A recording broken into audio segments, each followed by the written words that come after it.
D-heatet på 800 meter er sendt afsted. Det er løbere, der alle sammen har tider lige omkring de 2 minutter. Og mens de løber afsted på første omgang, så kan vi lige tage resultatet af 800 meter for kvinder. Nummer 3 fra Allerød AM, Dagmar Fenster Olsen, 2:10:25.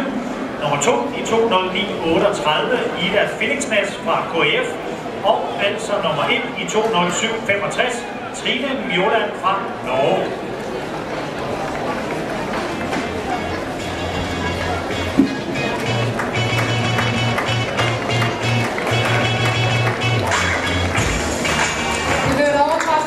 Til Katarina Livetska fra Rusland, med hun vinder konkurrencen med 6,70 m.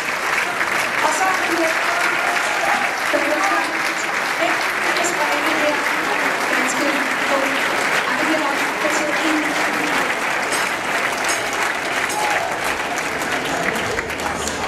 Første runde lige omkring 60 sekunder. Vi skal se, om vi kan få løberne under de magiske 2 minutter her i D.